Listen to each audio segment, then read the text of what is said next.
뭐야, 소독해? 창문 닫아. 나도 봐. 공짜로 집안에 소독도 하고.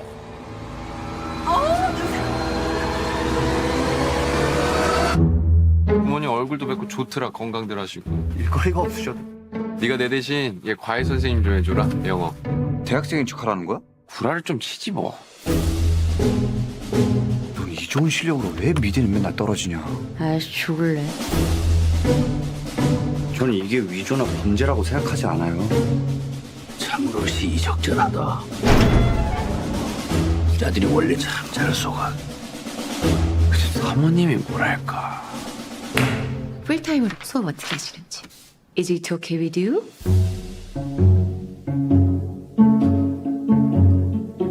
우리 다송이는 완전 예술가 재질인데.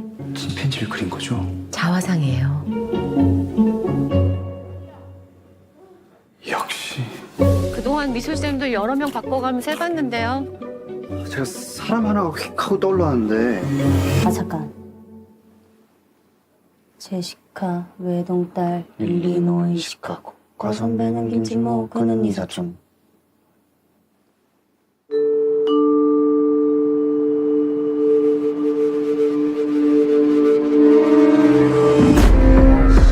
부자인데 착하다니까. 짜니까 착한 거지. I'm deadly serious.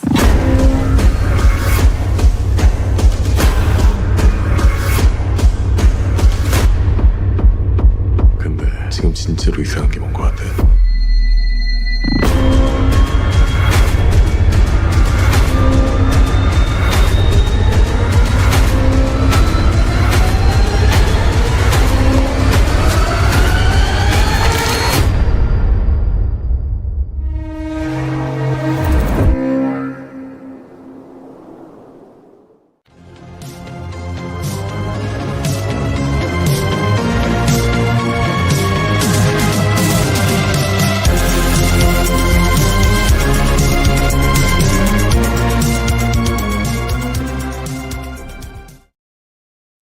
And welcome back to the Movie Hero Network. This is episode number 64 of The Wheel of Movies. And tonight we are talking about 2019's Parasite, directed by Bong Joon-ho. I am Austin Pez Howell. Alongside with me, as always, is Richie Goodacre. How's it going, Richie?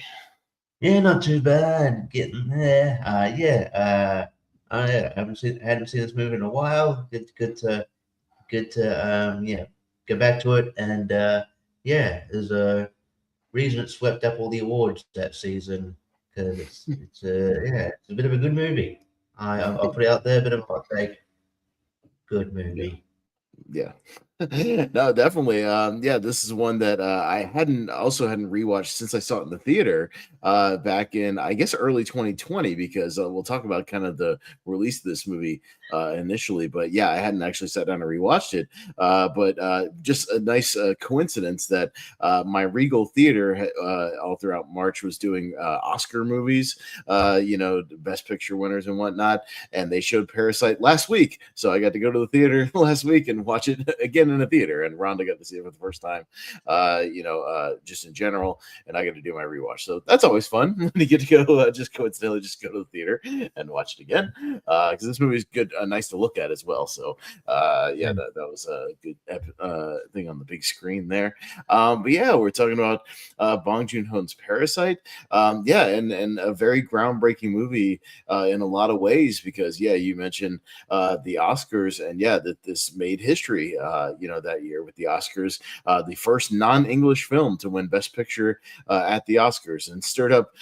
It was quite a stir. I remember a bunch of really, a lot of people very happy to see that. I saw a couple of really stupid critics online, like a couple of dumb YouTubers being like, "This is ridiculous. Movie doesn't speak English. One Best Picture." Blah. Like just a couple of dummies that are just like, "How do we do?" I'm like, yeah, it's like movies are movies, bro. And they're like, no matter what language it is. Every country almost in the world makes movies, and some countries don't speak English. Just going to have to deal with that, man. Yeah, and they're all eligible for Best Picture because it doesn't have to be a Hollywood movie or an American movie. It just has to be a movie. A movie. Yes, a full-length film. That's all it has to required to be.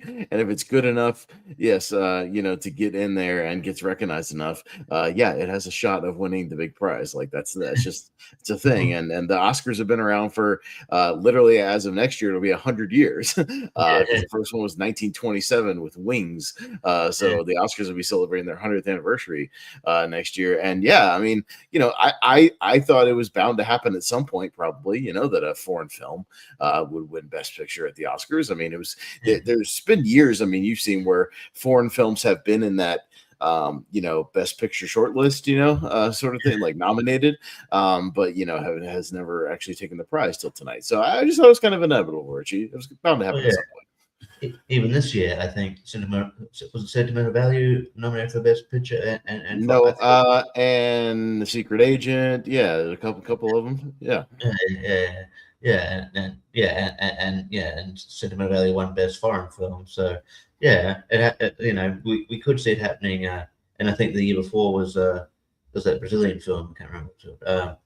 It escapes me now, but yeah, that came out last year, and that got a lot of praise and was nominated for Best Picture as well. So I think tides are turning there. So yeah, I think it opened up like, hey, we should probably acknowledge all these movies as a Best Picture winner as well. So yeah, it's I think it turned. I think this Parasite turned the tide in a lot of ways. But yeah, certainly. I mean, I know who Bong Joon-ho was, but it certainly made me pay more attention to his movies. Yeah, no, I mean, we could talk quickly about Bong Joon-ho because he had made a name for himself with both Korean films and some American films. He'd had a few things kind of under his belt. He had stuff like Memories of Murder, which has a Criterion. I have that on Criterion. Just got around to that last year, actually. Very good kind of procedural thriller. The Host, which I like because it's a kind of a monster movie creature feature. I only watched that. Like maybe a year and a half ago. That movie's yeah, no, it's a lot of fun. Yeah, I mean, he's not like. I don't think he makes like one type of movie. He makes just kind of whatever is in his brain. Because The Host is not like Memories of Murder at all. And then he made a movie called Mother, not the Darren Aronofsky Mother, but the one without an exclamation mark at the end of it. Mother, not Mother. But he makes Snowpiercer, kind of his American debut, with Chris Evans. Really really good movie as well. That then got spun off into a TV show that I think ran for a couple of seasons. So I'm sure he had a little hand, kind of producing that as well. He goes back to Korea, makes Okja. And then he makes this movie Parasite, and then went back to America last year for Mickey 17, the movie Robert Pattinson. So he's been kind of bouncing around. Sometimes he takes some time in between his projects, but I think he puts a lot of care into what he's doing. But when you make a movie like Parasite that has a budget of $11 million, makes $258 million worldwide, does quite well, and wins 4 Oscars, yes, including the major, Best Picture Oscar, not just International Feature, which obviously it won International Feature, but then you go on to win Best Picture, Best Director, and Best Screenplay. Yeah, you get a blank check to do whatever you want, and you can take your time for sure. And it definitely made people pay more attention to, like, I think South Korean cinema. I think like there's like, is it South Korean name? Is it Park? Is it Park Chan-wook, the guy who did like Old Boy? Yeah, things like Park that. Chan-wook. I feel like obviously he's known, but I feel like people may pay more attention to that to him now. But I just think he put more of a spotlight on, because South Korea cinema is it's going great. They know how to make a film that. And they just don't give a fuck sometimes. They make crazy stuff. But I believe, isn't Squid Game, is that Japanese or South Korean? I can't remember. Is it South Korean? I want to say Squid Game is is a South Korean thing. Let me see. Because I remember people like getting into that and watching it and being like, oh my god, this is crazy, it's like violent, it's wild or whatever. I'm like, you guys must have never seen a South Korean film before, because they make wild shit. That's what they do. It is South Korean, so I just wanted to make sure. But like I was like, anybody who's watching that, I've been watching South Korean horror movies for a long time. Like they make out their stuff, and crazy sci-fi and crazy action.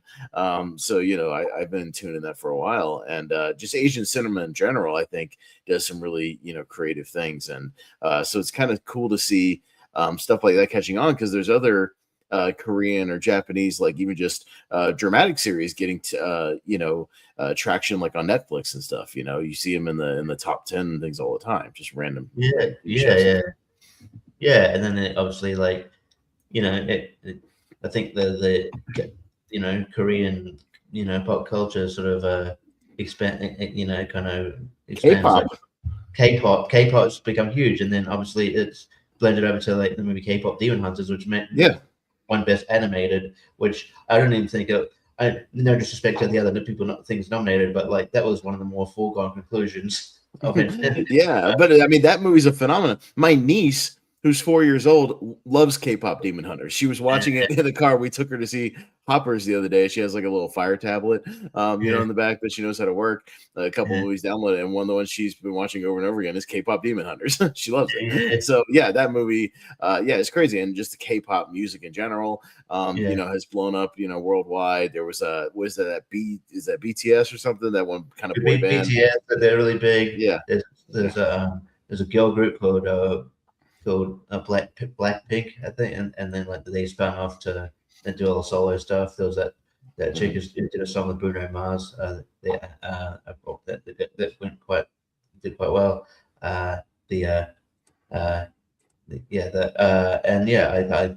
It's just it's sort of it's blown up into this whole thing, and so it's kind of crazy. I think I mean, it's cool. I like it. I do like. It makes me want to go to South Korea and just experience the culture there. Yeah, for sure. I'd like to either go to there or I've always wanted to go to Japan as well, like Tokyo. I think it's just they have cool cultures and just different way of doing things over there. But it seems pretty awesome. But I like what I see out of Asian cinema. Like I said, their horror movies are always kind of wild and out there and fun.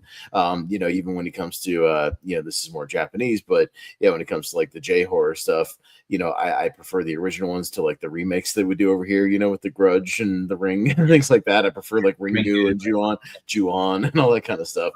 If I have to watch it, from the source. But I think it's interesting. That I think the barriers are kind of being broken down, culturally with some of these movies where people are, broadening their horizons. And, as much as people like to crap on sometimes, the permeation of streaming, I think streaming has helped open up a lot of culture stuff, like we talked about with Netflix.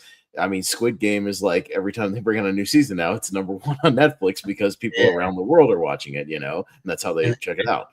Yeah, there's more access to like all these, when I was like a teenager or whatever, and these Korean movies came out, it would be if they came out the theater, it'd be in like, I don't know, like very limited, like I'd have to go into like I'd have to go into town, into the city, which would take, over an hour, pending traffic into like a little theater to watch this one thing. And I'm like, how bad? Then I have to go, how badly do I want to watch it? But then I'm like, I don't even know if it's going to it's going to come out on DVD. Even if it comes out on DVD, I'm going to have to order it in. And so it would be like a whole thing.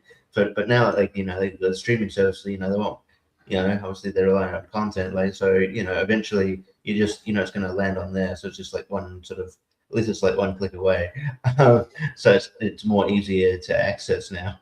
I mean, I had to, a lot of these movies, I had to, if you remember when Netflix did mailing DVDs, through the mail, I used to have to just order, a lot of these, I would never get a chance to see them in a theater because we didn't have as much, distribution for international movies as we kind of do now. But I remember watching stuff like Battle Royale. Like I rented Battle Royale from Netflix because I read on message boards to be like, oh, this is Hunger Games before Hunger Games. You got to watch this, things like that. Or, oh man, you got to see this crazy movie called Audition, this wild horror movie Audition. You got to see Old Boy, like this Old Boy thing is crazy. And then when they did the remake with Josh Brolin, it was like no, go watch the original Korean movie. Like I feel like there's you had to kind of seek these movies out if you wanted to find them, and sometimes you either had to like buy the DVD, just blind buy it, or because it was even before I saw a lot of these before like VOD was like a big thing either, and you can just go online and rent them.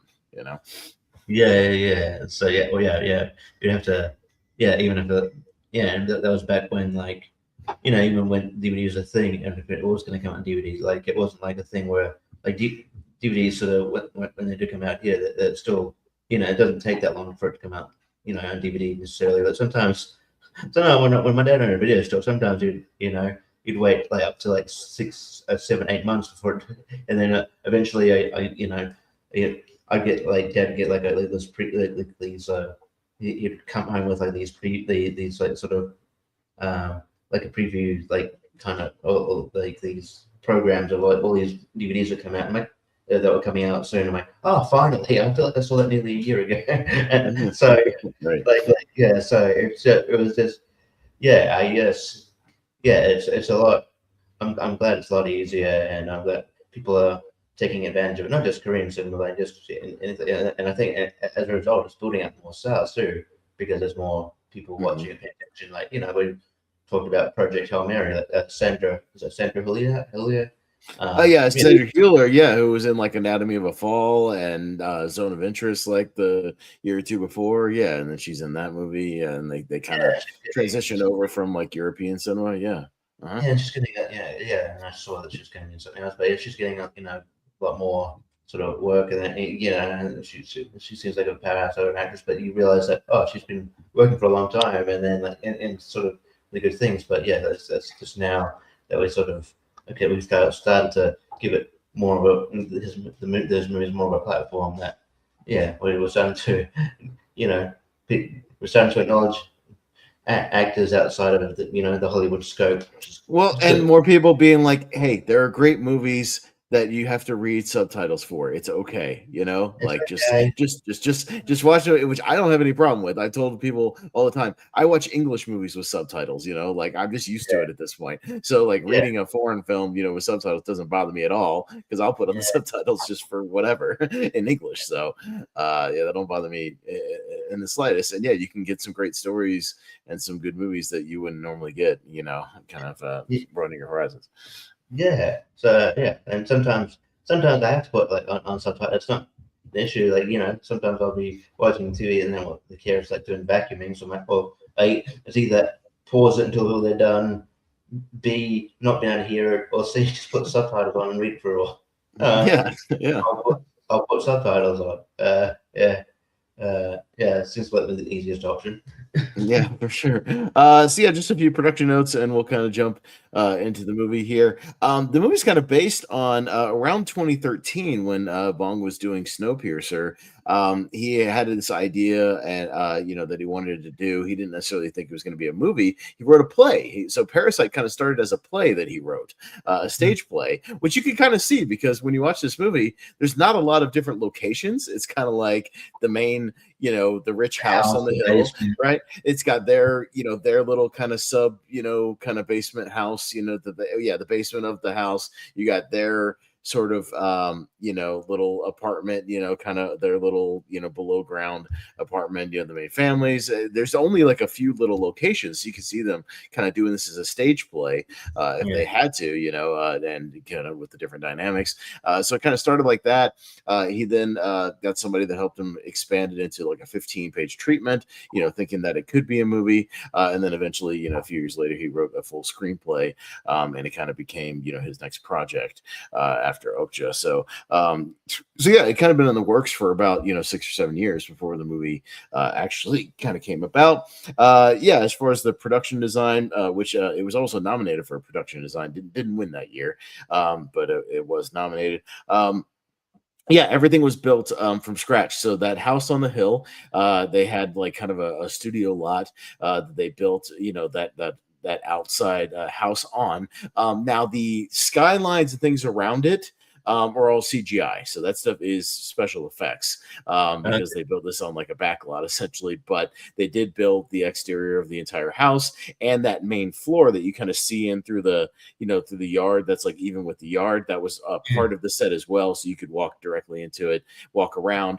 Then the basement setting and some of the bedrooms upstairs that they go to, the daughter's room and the son's art room, things like that. Those were all just separate sets on sound stages. Those are all separated. upgraded. So they didn't actually build like a house with a giant, underground basement, inside of it. That was a separate set that they did, as well as they built on a back lot the Kim's family, their little house kind of under the street right there. They built that because obviously you have to have a controlled area for the flooding sequence. You know what I mean? You have to be able to flood, a sound stage and be able to control all that. For that sequence in particular. And then they kind of had that little alley, kind of set things like that. So, there's not much location. They did shoot around, Korea for, some of the other stuff, when they're kind of walking around the streets and whatnot. Those primary things are just kind of on back lots and whatnot. But very cool designs. That house is just a fascinating looking house. It's very, they even say in the movie it was like this, weirdo architect that like designed the house, that the original maid kind of worked with. They're working on a TV show right now for HBO Max that's supposed to be like a 6-hour TV show that's supposedly supposed to explore sort of that architect guy's like story and then his relationship with that housemaid, like the original one, and sort of some of the stuff that happened kind of over the years between them two.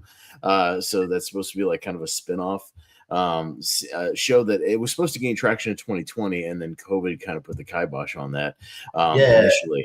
So it had been and because it's sort of it's been stopping and starting. I think the last update, so someone asked Bong Joon-ho, and it was like, I think it was like early 2025. He said it's still happening. So so I assume so. That's not that long ago. So I assume it's still in the pipeline. It just takes a while to get down. Yeah. So there's supposed to be some kind of Parasite universe television show, still in the works at some point. It made this movie ended up making a lot of lists of things for the 20th century. The New York Times put out a poll of the best films of the 21st century. This one came in number 1. It came in on another top 100 movies ever made. I don't know if I go that far, but I liked it. I liked it a lot. So I feel like people are we need to like give it a little more time before we start declaring that. But I can see people putting on top of lists of like the last 10, 20 years, things like that. I get that. Totally that people are into. I would say my rewatch was better than my initial watch. I liked this movie when it first came out. I don't know if I like fell head over heels in love with it when it first came out, but I very much enjoyed it.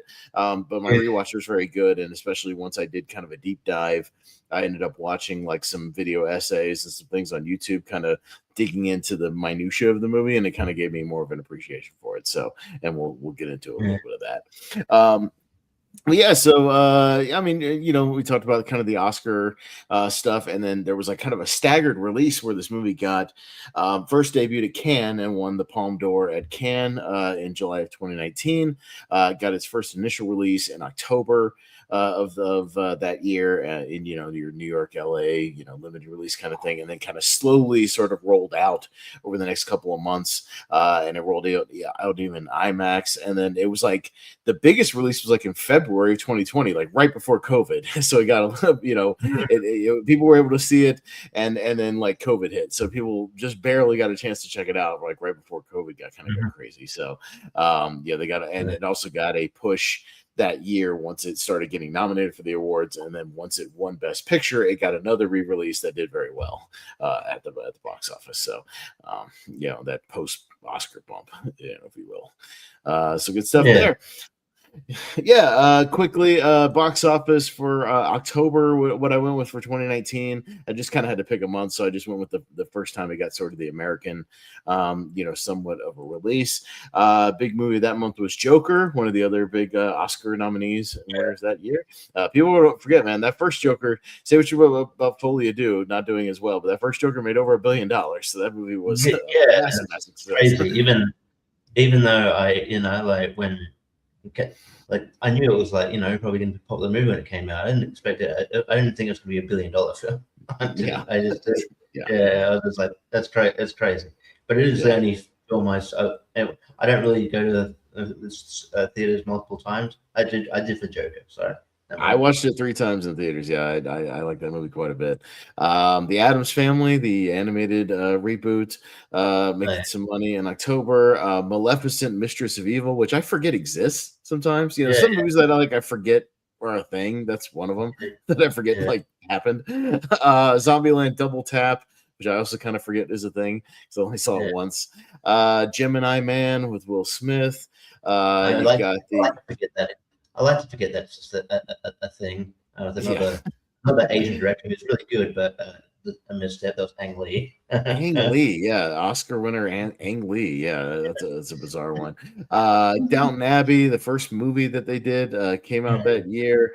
Hustlers, with Jennifer Lopez.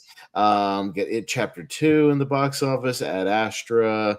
Yeah, just a few little things. So yeah, a couple of interesting things in theaters at the time there. So yeah, let's jump into it. So it's not like a overly complicated plot wise movie. It's a pretty straightforward movie, but it's one of those things where there's a lot of themes going on in this thing. There's a lot of things you can look into. What Bong Joon-ho is trying to say with this movie, even straight up with the title of Parasite. The dynamics of the parasites.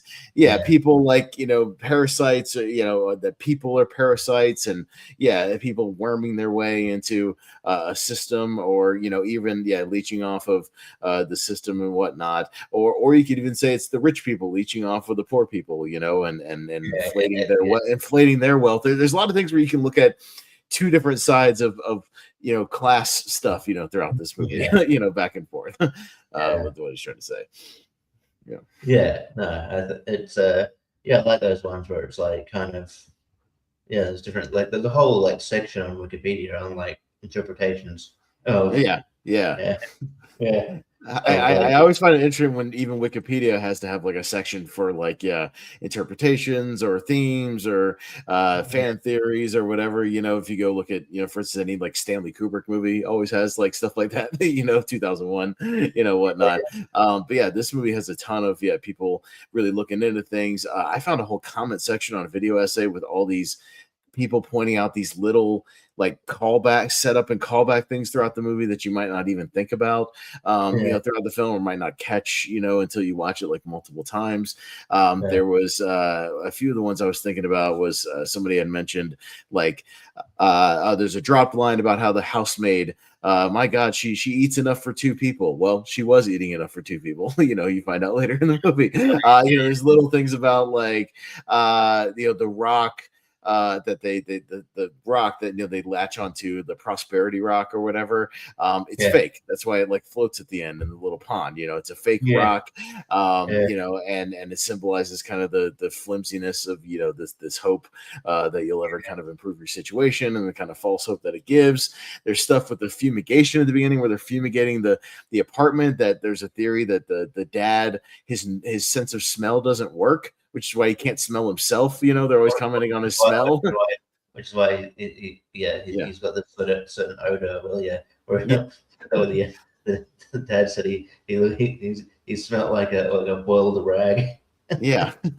Oh, also, and the fumigating thing, he's the one that he stays in the apartment, everybody else leaves. Like he's like, again, maybe he doesn't smell it, maybe he's immune to it, but also the symbolism that he doesn't leave, much like he's like a cockroach, like that they can't get rid of, and then he also will be still there when the house is cleared out at the end of the movie. He's still there in the bowels of the house. There's all kinds of weird stuff where like these goofy crazy callbacks that you might not think about throughout the movie that are fascinating to kind of dig into. So it's fun to go if you watch any like video essays on YouTube, go into the comments, because it's actually interesting. I stay away from YouTube comments a lot of times, but some people will be like, hey, there's a line at the beginning and it pays off later with this, or there's this interesting action that happens in the beginning that kind of pays off at the end, things like that. So there's a lot of that I think Bong Joon-ho is very aware of, in that kind of Kubrick-esque style, where like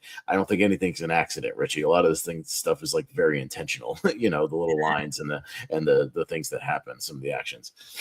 I think I might dig up some of those video essays. Again, because I used to appreciate when like Chris Duckman would do video essays occasionally, and I used to like that kind of thing. It made me appreciate the movie. There's a movie. There's a movie called Stay, which is not. It is a very early Ryan Gosling film, and it's it's just it didn't it's just a small indie, it didn't do very well, but like, I think it's gone appreciation because it's like getting appreciation because it's just like little things, the little things you notice that they fall back to later on, and then you're like, I like those movies where you're like, it's like it is kind of intriguing, and it kind of forces you to kind of pay attention and note certain things. Yeah. So as far as kind of how the plot gets going, we've got this family. The Kims, they're kind of they're living in poverty. They've got this kind of sort of small apartment that's kind of below street level there, and they all four of them kind of live in this one place. It's got a weird setup where they have like the toilet is like in a separate area. You have to go up the stairs to like the toilet, by the window, and then kind of, down again. And then there's like a main living area, and there's like one bedroom. They're all kind of crammed into this place. Too bad if you're busting to go. Like, oh shit. You got to run up the stairs. That seems dangerous, especially if you're about to bust. And that also sucks. Later we'll see in the flooding scene that that's a rough situation when the toilet is above level of the rest of your house. That's not good either. But they're kind of struggling. The dad's been unemployed for a little while. The mom's unemployed as well. They're scraping up any kind of jobs they can get. They're folding pizza boxes, for a couple of bucks for like a local pizza joint. And they didn't fold it right. Like they have creases in some of the boxes. So they're taking it out of their pay. They're struggling to kind of get anything going. I'm guessing I don't know, maybe Korea was going through a recession, I guess. I don't know. There doesn't seem to be a lot of employment opportunities. Right? Yeah. I'm not sure, like, is it noted when this is like what years is actually set kind of thing? Is it like I don't know. I'm just assuming it's kind of around the time the movie was made, so just late 2010. Yeah. One day. Yeah. So might have been at the time, or just in the context of this movie going through a recession. So they're kind of struggling to see what they can get. A guy gives them this kind of fake rock, this prosperity rock, and they kind of latch onto it and see what they can do. But they one of the son has a friend that he's been tutoring this girl at this wealthy house for this mom, and he's got to go away for a little while, but they need like a substitute sort of English tutor, so the son at least knows enough English. And then but he needs to kind of fake his qualifications, him and the sister both, kind of when they start worming their way into this rich family's kind of house. They both have to kind of use their creative forgery skills to forge like degrees, and qualifications and resumes, and they're putting like it depends on where you watch this movie. I did read something to where that degree that the daughter does, like if you're watching it in England, it says like Oxford. If you're watching it like in America, it says like Harvard, sort of thing, like depending on where you're watching the movie, they CGI'd a different symbol for there. I don't know what's one of the prestigious like Australian universities over there, if you were watching it where you are. I don't know, is there like a prestigious one over there? It's not really. I don't have like prestigious universities here, to be honest. I wouldn't be able to. I have to look it up. I don't know. I don't think there's like any sort of prestigious university. Maybe like I think there's one called like Macquarie University. That's pretty. Okay. Yeah. But that's pretty prestigious. It's interesting that they do that. I do like it's like, oh, you could have you got you've got like you could use your creative you got skills in creative design, graphic design. You could have used your skills for that. And she's like, shut up. She's like, no, I don't want to. It's like, she's really good at Photoshop and like graphic design and whatever, and she hasn't really kind of put it to good use, but she does it here. And he's the son is kind of the one to get in first. They talk about how the mom of the rich family is kind of to put it lightly, kind of like a simpleton, like she's very easily persuaded, and she's not terribly bright. She might be she might be somewhat of a kind of a trophy wife, sort of a thing, for I the you'd call it, you'd probably call it like like a socialite. Yeah, she's a somewhere. socialite. She's kind of an airhead, kind of she's just kind of, she's not much going on upstairs. She's very simple. She's very neurotic, about certain things.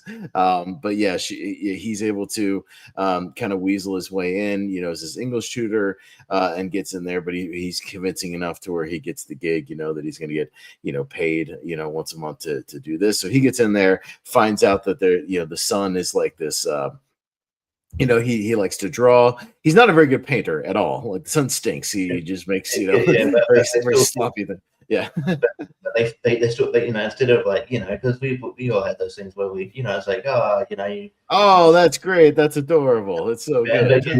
And you just stick it on the fridge. Because they're rich, they fucking frame it. They frame it, put it on the wall. Yeah. But I don't think it's ironic that they generally think he's got talent. But the fun thing to think about, though, did you notice kind of what he's drawing, though? The stuff that he's drawing? He's drawing he's drawing the time he saw the guy come up the stairs. Oh, he says is a ghost. Yeah. Yeah, he's drawing the ghost, which is just the guy. Like he's drawing that around almost every painting because the image is like burned into his head. So yeah, he's drawing that. But regardless, the daughter, she reads some stuff online about like art therapy and color theory, art therapy. Yeah. She bullshits her way through that with some basic art therapy 101 kind of stuff, and she's able to kind of seem more intellectual than she is, about studying what he's doing and he makes this symbol in the corner every time he draws, or this little thing it's drawing is this part of his psyche, and it's all nonsense, it's all just complete BS.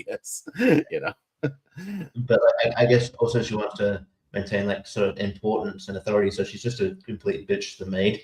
It's no, we need to be alone. Go.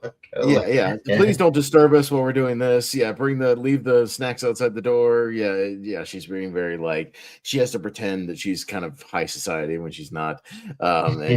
So yeah, they start to kind of like the title suggests, they're parasites. They're starting to latch on, and they want to suck her dry like a leech. They want to but to be fair, she's probably got money to burn. She's obviously more than willing. And then the dad runs, we don't get a whole lot about the father, but he's obviously the CEO of some kind of tech company or something, pretty big. It's a really huge, skyscraper kind of office building that we see briefly, where he works. And he's obviously the CEO or the owner or the president or whatever, of some giant tech company. So he's probably, it's kind of alluded to, he might be a billionaire. He's probably got money, more than likely, or at least in the hundreds of millions kind of thing. He's a very wealthy guy. He's got money. Or he at least inherited a lot of money. Maybe he's got a rich dad or family. He's got a family business that were really rich. Anyway, he's the one that's kind of bringing in a lot of the wealth. He's the reason that they get to live this luxury lifestyle, I think, basically. That she gets to stay home all day. The maid, they have a live-in maid. They can afford to have, an art tutor and an English tutor, all these people kind of in and out of the house. Elaborate parties, as we'll get to it here. They can basically just kind of do whatever they want. But they get this idea of, there's these other two positions in the house. There's a driver and a maid, and obviously there's a mom and a dad, and they're and that's to me one of the more fun parts of the middle of the movie is when they're doing the scheming of how to get them into those two positions, how they're the plans they come up with to get the driver, switched out where she, she takes off her underwear. She takes off her underwear, leaves it in the car. They're dropping little hints of things in phone calls and whatnot. They just get him suspicious. And the mom is very paranoid anyway. So any hint of anything being out of sorts or, out of the ordinary, she latches onto as truth, as gets in her brain. Again, like a parasite, it kind of gets in her brain and latches on, and she can't get rid of it. So they end up firing the the driver, hires on, the Kim's, the father as he weasels his way in as the new driver. He kind of this whole movie's about faking it till you make it, Richie. That term. They're all faking it till they make it, but they also have to they have to pretend they don't know each other either. They can't allude to the fact that they're a family either. they have to all pretend that they're just from separate parts, of the city and whatnot. They don't know each other. He even has like to make little business cards of like, oh, I come from this agency, and oh, if you need a housemaid, I got this agency, for rich people that they send, housemaids. They have to like come up with all these little, schemes to get everybody in there. I do feel bad because the maid and the driver didn't like do anything wrong, and they get pushed out of these positions, kind of all of a sudden. I kind of feel bad for them. Especially the maid, because like, she's living, she's just, obviously, she needed that. I don't know about the driver, but the maid definitely needed the job. And it kind of, it begins a downward spiral. I'm like, man, you fucked her life up. You completely, in order to get ahead, you absolutely, you ruined her life.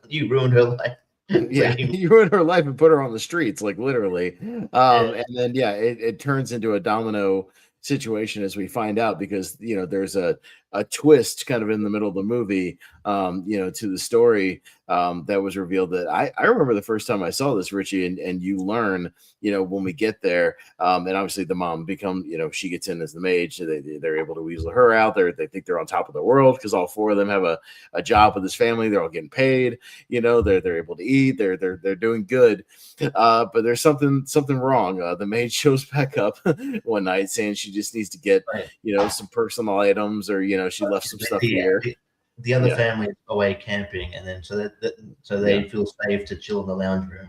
And, they're partying it up. They're drinking. They're making a mess. Doing the thing. Yeah. Just quickly to go back, I like how the dad was like, I don't mind having sex in my car, but what did he have to come on my seat? It's my seat. Yeah. Again, I saw even somebody say, like, again, there's this barrier between like poor and rich, like do whatever you want in the front seat in your part of the car, but not my part of the car, back here. Like there's even a line in the sand of like, no, the poverty is in the front of the car, I'm in the back of the car, that's like, there's just all these like, dividers of everything, around the house and whatnot. So it's even those little condescending comments of like, just ew, the poor people are in the back of my my car. Just weird. It was fun. But so they're lapping it up, having a bit of a party. They're getting drunk. There's a scene where they it's pretty dark, but the mom and dad are almost pretending to have like a almost like they're getting into a domestic, and then he grabs her shirt and then they start laughing. And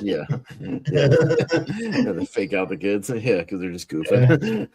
The maid shows up, and they eventually kind of let her in, just quickly, because she's like, oh, I just need to grab something, out of the basement, and I left some things here, and she starts to like slide this bookcase over, and like you're just like, it's like a magical bookcase, one of those TV shows, it's like one of those things you see in like literally in a movie where it's like, oh my god, they got a secret door behind the cabinet. And it literally is. There's like a door behind the cabinet. They slide it around. She goes down, and you find out there's this guy that living in the like the sub basement, not even the basement, but like the sub basement. There's another level too, because they have like a storage basement, like a pantry thing where they're keeping some storage stuff, but also some canned stuff, kind of a pantry thing. And there's a guy that's been living there. There's like a little like a little mini apartment down there. There's like a bed, there's like a TV, there's like bookcases, there's all this stuff, and you're just like, wait, what? There's this guy just been living there the whole time. That's the crazy kind of turn that this movie takes. to where they the facade is kind of unraveling because they don't know what to do. They start to kind of panic. There's a squabble where the family's kind of looking down there. They fall down. They get kind of found out because the kid calls the dad, instead of just a first name, and the housemaid kind of catches on that they're all related to each other. She gets it on video, so she's using it to like blackmail them, essentially. But just like, I'll send the video to the mom, like I'll send the video right now, and she's making them like act like animals and keep their hands up, and just kind of sit against the wall and messing with them. But again, that's another one of the ironies of like somebody had said something in one of the YouTube comments of just like when the guy who brings the rock at the beginning, they say a line to something like that when he visits, like, you should have brought food or something like that. And the irony of if they had just brought the guy some food or something, like the situation wouldn't have blown up or whatever. Like it's another callback of just like what the situation would have gotten crazy. So because because the maid is panicking because the guy probably hasn't eaten in like a week, ever since she got fired. So he's like literally starving to death down there. But yeah, it's a whole situation. It blows up. There's like a fight that ensues, where they're going back and forth. And yeah, there's some death involved. It starts to get bloody. It starts to get a little mayhem. One of the funniest moments is like obviously the guy who plays a tutor. He's carrying around this rock and he's trying to be quiet. And he's about to go down the stairs and he drops the rock. Just completely drops and it rolls down the stairs. Oh shit. Oh shit. Just clunk clunk clunk clunk clunk. Like they there's a whole thing where she the maid ends up tumbling down the stairs and she hits her head on the wall, gets a concussion really bad, and I think she dies, right, like from her injuries. Like she's completely out of it for most of the time, and like so in order for like I guess to because they find out that the because I was meant to go get that they're coming, the original family coming home early, decide not to go camping, they're coming home early, so the dad ties both of them up, but even when she was tied up, she's trying to get to the guy, the husband, and she's like, "Holy shit, I'm dizzy." Oh, so she definitely got some brain damage or something. And I think she's it's sort of at the I think she succumbs to her injuries because he has the other guy has like a burial kind of send off for her. So yeah, she must have had some kind of like a brain hemorrhage or something, some kind of internal injury. Where a brain bleed, and she's dead. But the dude's crazed at this point. He's lost it because she's dead. He's trying to run all over the place, trying to free himself. And then you find out he's like banging his head up against this wall, but you see it's like this light switch that he's been banging this light switch in this one staircase, and what he's been doing is trying to send like an SOS, like a Morse code. To get somebody to realize that somebody's down there. They think it's just like a motion sensor, gone wacky that they haven't fixed yet. They said that the motion sensor's gone batty again.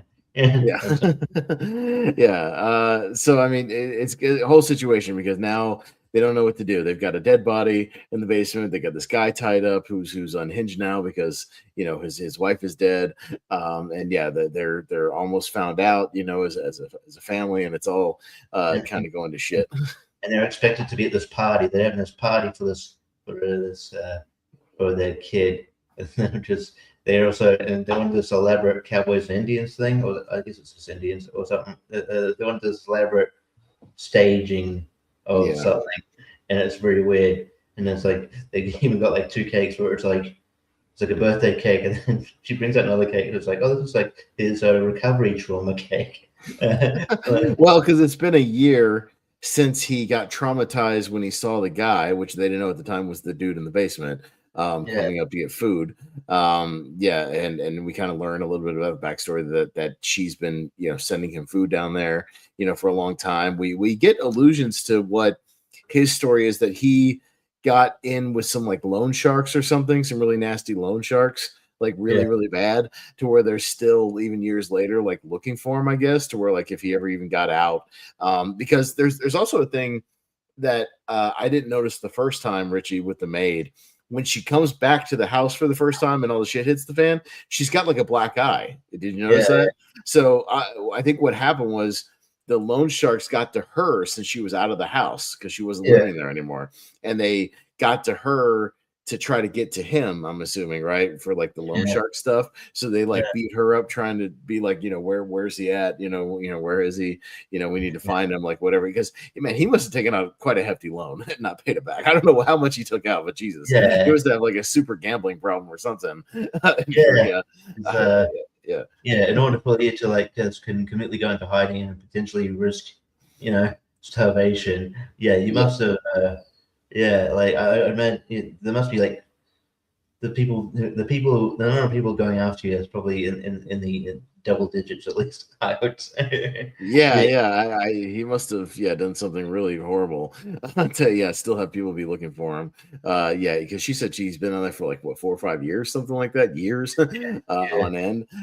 He's already kind of unhinged anyways, because he's down there by himself all the time. So you would definitely lose it, staying down there constantly. We don't want to breeze over, because during all this, stuff has already hit the fan with this situation, and then it starts to rain, and it's raining and raining and raining, to where their house below the street right there gets completely flooded. It's just like a downpour. It's like a monsoon.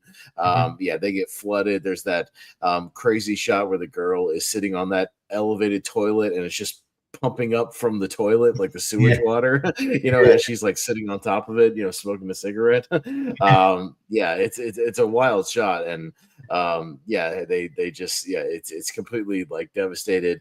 And then, they're at like a shelter, like a government shelter, as they're at the shelter, they're getting phone calls of just like, hey, we're having this impromptu birthday party, make sure you're there at 2:00 or whatever. You want to come, mate? You should come. And then like he makes dad like come shopping with her and do stuff. She's just buying, like, again, not even like looking at price tags. She's just grabbing bottles of wine and like expensive bread and these cheese, just all this just stuff that she just doesn't even like think about, for more than 2 seconds. It's like, oh yeah, do you want this person to come? Oh yeah, that person can come. But I do, like you mentioned, I did notice like the slightest inconvenience or something, or some, if they tell her something's wrong, like it wouldn't just be like, she'd almost like, she would like cry almost, like, wow, that's a big reaction to something to that thing. You're like, oh, okay, yeah. So it's like she's used to having a life very certain way and perfect, when something happens that derails that, even for like a slightly. Which even if it's well, just like you can almost like emotionally crumbles in a heap. So but it's just it's funny that you see the dynamic of like especially at the grocery store. I think that was a good word. Like you said, like she's this sort of she's got so much disposable income. She's like and grab this, grab that, and I don't even think about it.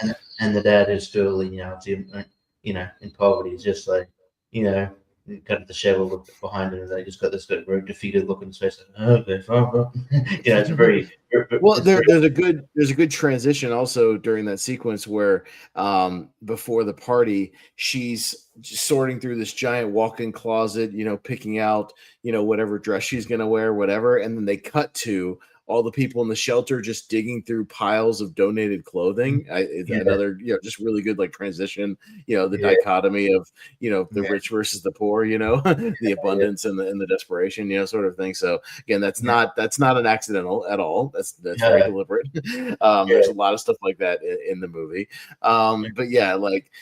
We get to sort of the climax of the film. Where it definitely kind of all goes crazy. They decide they're gonna, or the son at least thinks he's gonna go. That's the scene you were talking about. He's gonna take care of, I guess, you know, the guy down in the basement with the rock. Yeah, but he drops it. He gives himself away, and the guy is able to kind of, you know, get out of a situation, untie himself, chases him up, and he hits him brutally with that rock twice. I thought, you know, when I first watched him, oh, he did, but no, he's actually not dead. No, he's very, very hurt, but he's not dead, even though he has a pile of blood under his head. But yeah, he's that guy. I have to look up the actor. He's the look on his face like is great. Like he's the I was trying to find what's his name. So let's see. We got the housewife. Let's see, she is the matriarch, his son, blah, blah, blah. Housekeeper is Lee Jung Yoon, is the housekeeper, and then Moon Gwen is Park Myung is his name. So again, sorry if I'm butchering the name. That guy's great. Like when he's got that, like he's got these eyes and these sequences that are just like they're super wide open, like he's on cocaine or something, you know, just like, you know, completely. It's almost like, you know, when people are just they're mentally checked out, like the engine's running, but there's nobody behind the wheel, you know, it's just pure instinct and pure rage, you know, and he's just got this crazed look of just like, you don't know what he's going to do. And he's just like an escaped mental patient or something, you know, right out of the hospital. Yeah. He's upstairs. He's just drinking random things and shoving stuff in his mouth, and he grabs a knife and he's just running around. He's like half naked, you know, running all over the place. He's like covered in blood from when he, you know, hit the sun. And yeah, they're doing this party, this like kind of, they want to stage a thing where, you know, the daughter is going to be like bringing the cake out. They're going to stage like an Indian attack, you know, sort of a thing, you know, and then he's going to come in and, you know, save the day. But yeah, homeboy just runs in there and just starts going ham with a knife on everybody, just stabbing people left and right.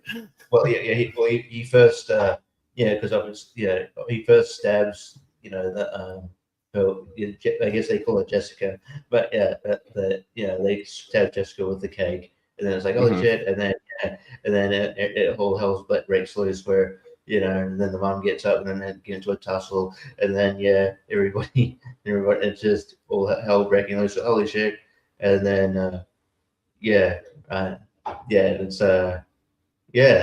then I think the dad realizes. Is realizing that you know, because through this whole melee is like the other guy that only cares about hey get my keys, or what did you do, what do you do, but he's still like, you know, not concerned about his safety. He's more concerned about getting his possession, getting it, you know. Well, he can't even, in the panic, he can't even like drive himself. He still needs a driver. You know what I mean? Like, he's more worried about like getting to the car, or keeping the order of things. You know what I mean? Rather than just leaving the situation. You know what I mean? Like he's still just more worried about like, it's all falling apart. So he freezes up, but then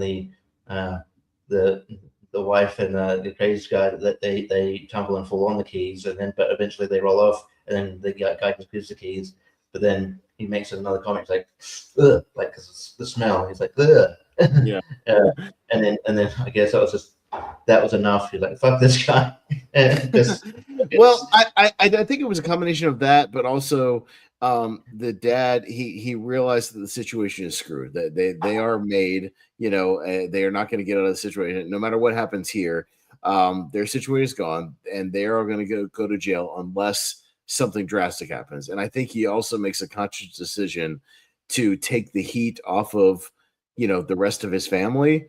So that's why he kind of, it's both like he snapped because he's had enough of the insults, but also, he does something dry. So he stabs, the dad, kills him. But I think also to take the heat on him, you know, just to take, you know, the almost like a elaborate distraction kind of a thing. We find out he kind of disappears. They don't know kind of where he's run off to. They're you know, investigating. They're looking at cameras and whatnot. And the big irony of the movie is that he then he retreats back into the house, into the sub basement, where the crazy guy was, and he's hiding out there just like the other guy was, hiding from the law, only but not hiding from loan sharks, but hiding from actual law enforcement and police officers. Yeah, and the son works it out because he does the Morse code thing, and he's scrolling it down, and it says son, so, like one of the words is son, Mm-hmm. and he's like, oh shit, yeah, and his plan, I guess, is to buy the house, and to make enough money to buy the house. So, well, I mean, that's his dream, but is it realistic? Yeah, yeah, no.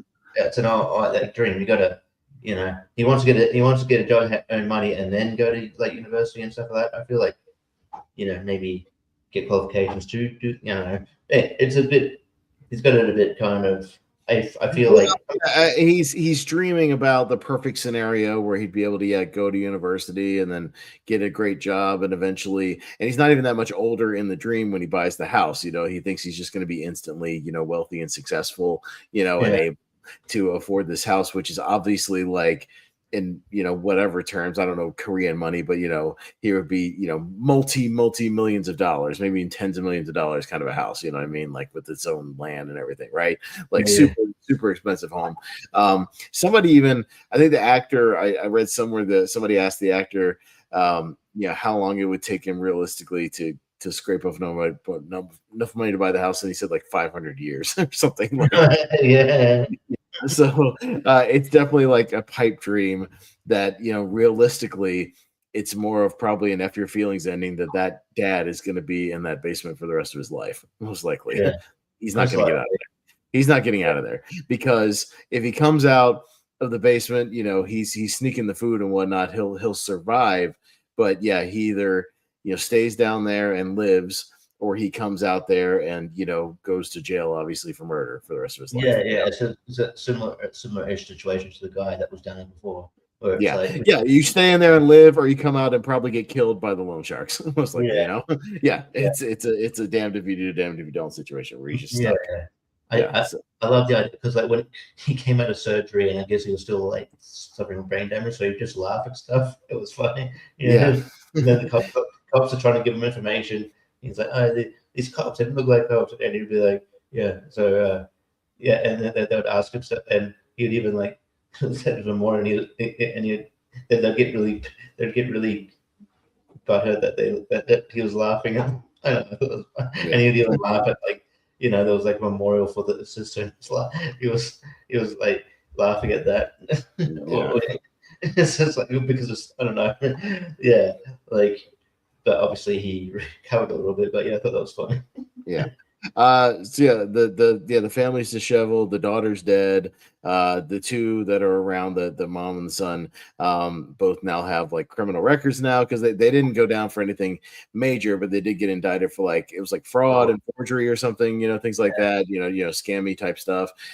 So I think they just kind of got like, small sentences or probation or whatever, sort of thing. But still, again, he's got this pipe dream of like, oh, I'm going to, go to university and get a great job. He also has a criminal record now, which again, they're going to be a criminal record and be like, no, thank you. No. Yeah, that's what I mean. That he's got this dream that's clearly a pipe dream, because realistically, you now have a record of being a fraudster, a scam artist, essentially, to where like, nobody's going to hire you, nobody's going to give you the university. It's a complete and utter dream that you have in your head that realistically it's not going to happen. And that's kind of, again, some of the themes of this movie is like these pipe dreams that you have of this class warfare scenario of like, maybe someday we'll be able to weasel our way into this wealthy situation, and again, the facade of like the party, Richie, of pretending like we're wealthy. We've made it to the top. We're in the house now. We made it. That's what that scene is all about. Is like we're drinking it up in the living room. We've made it. This is the we've scraped our way out of poverty, and then right as high as it gets, you come crashing down. With the situation in the basement and the flood thing. Just instantly, just like that, it's all taken away.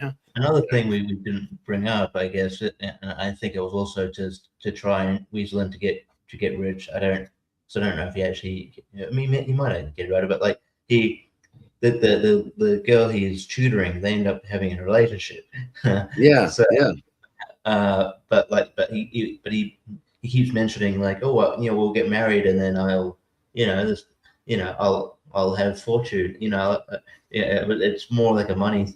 It just feels like Yeah, more. no, he's like she likes him and he's going with it, even though he's kind of annoyed by her and is definitely not actually falling for her, because Yeah. they even have stuff where he's, clearly distracted. He's not really that into her, but he might do it, just to become part of the family so he can be part of this wealth. But even then, like again, you can't.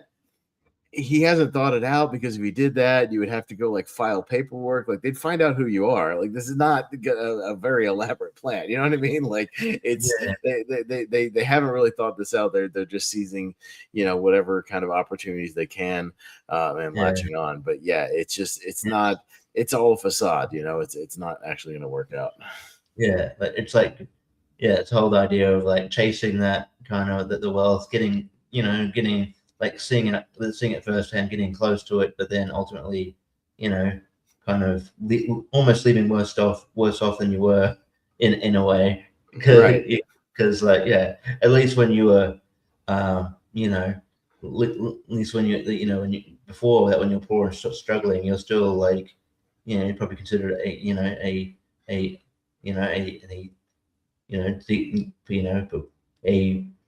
straight member of society who could probably get, who could probably could get any job, and now you're very limited.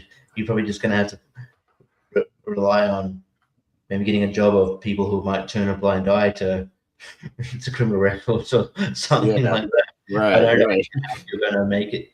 I don't even know how you're going to make yourself now. So that is, you've left worse off than you would have had you not kind of flipped. Well, and even the night that they're partying, they mentioned that had they gone home that night instead of partying it up and been home when it started raining, they might have been able to close off their apartment to the flooding, and then so they could have prevented the damage. So again, it's the consequences of this false stream, collapsing and you neglecting what you already have, in favor of like the dream of what you could have. It's one of those things. So the kind of it's one of those things where like I don't know whether how like it doesn't feel like there's even obviously the dad's future's bleak, but it doesn't feel like there's much of a future there for the mom, mum or son of the mom, or son of the mom either. I don't feel like they're sort of destined for like homelessness or something as well. So be interesting to see not I don't want to like a series that continues on, because I don't think it's necessary, but like just like maybe in a maybe I don't know if they bring up like some information about like, oh, this is what happened to this is what actually well, I think again it's kind of left to your interpretation, as far as that the dream sequence that he has of being successful and being able to buy the house and having the dad just walk out to the front yard is clearly a dream, and he's talking about it, but it's left ambiguous as to what happens from there. But again, living in the real world instead of this fantasy land that they're trying to live in, latching onto this wealthy family, the real world is the house under the street. It's the real world is not the pretty fantasy that they have. It's the actual it's realistically, like we talked about, they have criminal records, they don't have jobs, they're known as fraudsters now, they're they're related to a wanted murderer. You know what I mean? Like it's just like it's going to be very difficult to get anything beyond maybe, if they're lucky, a dishwashing job at a diner. You know what I mean? Like that's about all they're gonna get. If they're lucky. So or I don't know. Even like working at McDonald's, I don't even think they could do that. I don't know. That's what I mean. Like not even that. You're just gonna have to work at some hole in the wall mom and pop place, maybe washing dishes if you're lucky. You know what I mean? For minimum wage, or being on some kind of government assistance in a shelter or something. That's about the best you could hope for. Yeah. Or maybe like just do something petty to go to prison, and you'll probably get a job working at, you could probably earn like certain little bit of like money, like like those prisoners work at the prison. You know what I mean? Like Yeah. you work at the prison because like you're there, and like obviously they don't care about criminal records because as prisoners, that's probably the only time why you're going to get actual work. Yeah. Yeah. So yeah, it's a very like kind of downer ending that kind of has this facade of hope, but it's not really there. But yeah, it's kind of the way the situation is, and it's Bong Joon-ho's kind of commentary on dreams versus realistic expectations, in life, that not everybody gets to I know you're from Australia, but you've heard of the American dream, right? Like everybody has, we're gonna come over to get the American dream, and I'm gonna be successful, and I'm gonna own a home, and I'm gonna have a great job, and this perfect, family, and this whatnot right around the corner. And the realistic is like people live paycheck to paycheck, and they struggle with bills, and they struggle to buy groceries every week, and it's a very few percentage of people that has that carefree lifestyle like that the family in the movie has, where the mom can go to a store and just buy whatever she wants and hire whoever she wants and throw money around, and carefree attitude about everything, and just be oblivious to the world. Yeah, and I guess if a lot of people were able to achieve that, this idea, it wouldn't be called the American dream, because it wouldn't be, it'd be more of because it'd be more based in reality. Yeah. If more people could achieve it. So yeah, it's kind of crazy. Do we ever find out what happens with like what happened with the actual?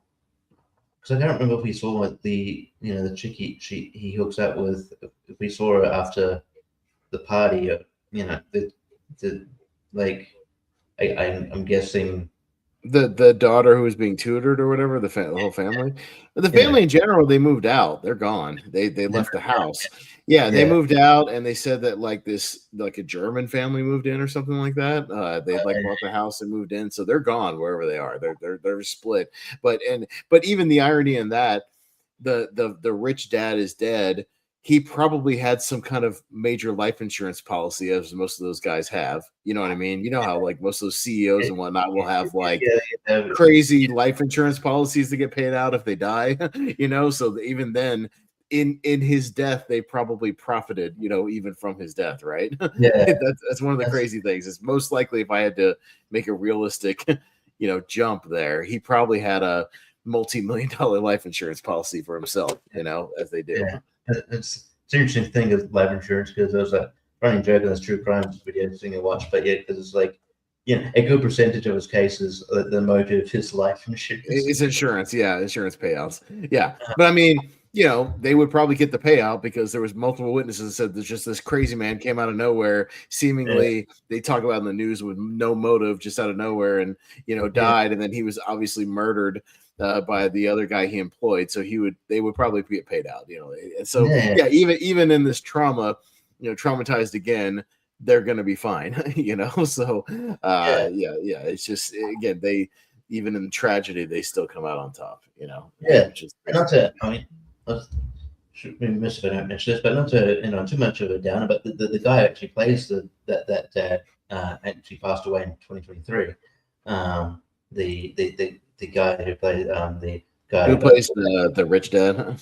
Yeah, Rich Dad. Yeah, I think. Oh yeah, he was 48. Oh no, he committed suicide. Oh, that's horrible. Yeah, there was a whole thing where so in Korea, like they really, especially if you were like a high profile guy, and there was a rumor that he was like, he did drugs, and they're really big, like they really cracked down on like on that, and so like he was kind of bad mouth in the press and stuff like that, and kind of think he went to hiding and stuff, and I think he ended up committing suicide, and like late 2023.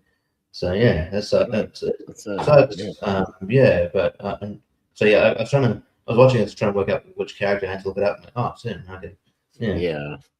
Yeah, there was I was seeing on his Wikipedia there was even allegations that somebody was like blackmailing him or something, and he may have even done it, just to, because he was under pressure from the media and whatnot. So yeah, Yeah. it's a horrible situation. Yeah, but I know they have a lot of those. Yeah, Korea has like a very even to places like the Philippines or Indonesia has like a very like zero tolerance like drug policy. Like some of those countries have very like you know Yeah. at least for hard drugs, like not so much for like cigarettes or anything like that, but I mean like like any kind of cocaine, heroin, things like that, like very much like strict, zero tolerance kind of stuff, Yeah, for yeah, that. yeah, Yeah, yeah, the reason why like like if you ship like I don't know if you heard of like the Bali Nine, but there were a group of people who shipped drugs into Bali, and they got it, and a lot of them got executed. So, yeah. Well, it's even in like Saudi Arabia and stuff, places like that. If you get caught with like marijuana, like it's like a capital crime, like it's something crazy, like they yeah, have very strict like drug policies there. So, yeah, I mean that's a whole yeah, other subject for another day. We won't get too far into that. But yeah, it is, but it's just yeah. I thought it'd be remiss not to really mention that. Yeah, Yeah. like the guy from yeah. So yeah, it sucks, but but the yeah, like I did. You don't realize like until you watch it at the second time, but like before you did, that this movie has like a lot of layers to pull back. Yeah, oh okay, yeah, Yeah. thing that means this. Oh yeah, cool. And then I'm sure I'll pick up on something that like the third the next time I watch it, because yeah, I mean it should become a point of viewing because now, but yeah, and it's a it's a fantastic film, and I'm glad I'm glad we spun it on the wheel. So yeah, I think it's and I always look forward to like Bond stuff. It wasn't like I liked Mickey 17. I wasn't like blown away by it, but it's fine. So, but for the most part, I know if like there's a Bong Joon-ho movie, it's probably going to be at least good. So Yeah, he's working on another movie right now. It's slated for 2017. It's a movie called The Valley.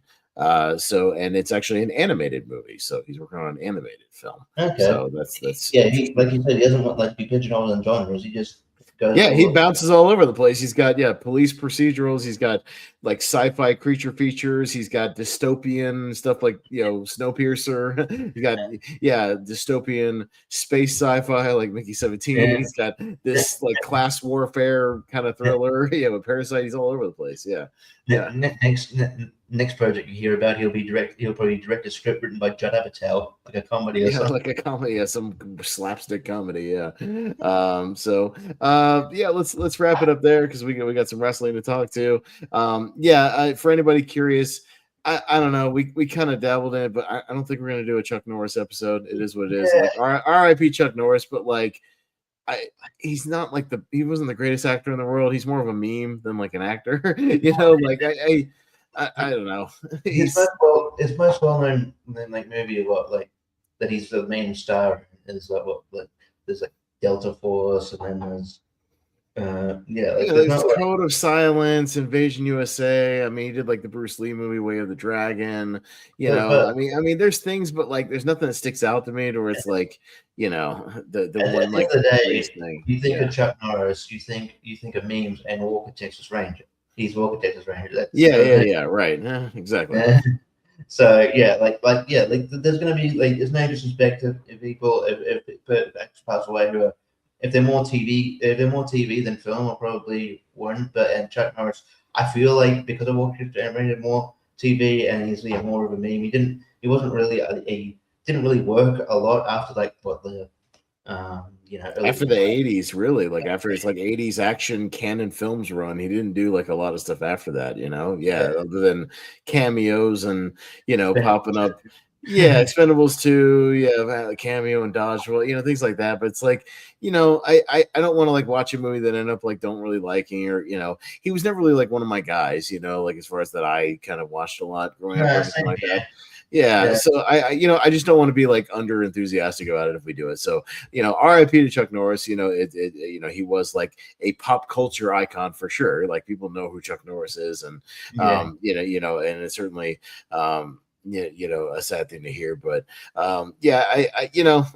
we kind of mulled over. We were like, just maybe not this time. So I want to be enthusiastic about the ones we do. So when we do them, I think I think we should at least get a few more spins of the wheel before maybe we have to Go back to tribute alley, yeah, for sure. So yeah, we'll probably spin the wheel most likely tomorrow because Richie will be on with me for my birthday tournament, so Jordan will be there. So we'll probably get Jordan to spin the wheel at the end of the show, and we'll see what comes down the pipeline. But yeah, let's wrap it up. We'll get out of here. We'll talk some wrestling in a minute. But anything you got to plug, Richie? What you got? Yeah, so obviously the new marks, and yeah, we'll get a few guests on there, and you'll see if you watch it. But yeah, I do have a teams tournament on ASAT. Teams match coming up ASAT soon. We're just working out a schedule for that. It's I'm teaming with Mesa, and my first match is with the champion, the champions. I think Jacob Cameron and Eric Moreno. Don't get any easy matches on ASAT when it comes to a wheel. No, don't do that. Is that a number one contender match? Because me and Kara are still the champions, technically. Oh yeah, those are the champions. It could be no contender. Yeah, maybe you guys are gonna face the winner of y'all will face us. I guess I don't know. Maybe. Possibly, yeah. Yeah. Okay. And then yeah, I'm in the wrestling trivia tournament facing Travis Fame at some point, so that should be fun. And yeah, I've got a fandom match coming up here. Versing Matthew Chen, so that should be cool. And yeah, I love horror. Long time, first time. I'm here on there. Tournament fights, as you mentioned. Be on there tomorrow. And yeah, it's pretty much me. Yeah, no, and yeah, you can always catch me over here on the Movie Hero Network. Yeah, my birthday tournament. My birthday is not till next week, but my birthday tournament, it's gonna be a Muscles and Machismo tournament. So just all about toxic masculinity and puns and one-man armies and all kinds of crazy nonsense. We'll have some fun tomorrow night. Just talking about some crazy kind of mostly action movies, things like that. We will talk about Chuck Norris. He's got at least Expendables 2 and things on there. So we'll talk a little bit about there. And yeah, so we'll be doing that tomorrow night. I'll be on Rank 'em with Malcolm on Sunday on Take 3 Productions, talking movies set in space. Might be some debate there, which one's fully countable. We'll talk about it in space. And yeah, we'll be back in about 2 weeks with another Wheel of Movies. We'll see what we're gonna do. But yeah, I'll kind of leave it at that for now. So we'll get out of here. The Movie Hero Network Facebook group, I will drop a link for the Lonely Marks in there. So if you want to hear us talk some wrestling, we'll be doing a rank 'em on Lonely Marks, talking about tag teams of the 2000s. So you can join us over there for that discussion. So yeah, we'll wrap it up there for our discussion of Parasite. This is a good time, Richie. And yeah, we'll see you guys in about 2 weeks. So for Richie Goodacre, I am Austin Pezhel, and we'll see you guys next time on the Wheel of Movies. Bye.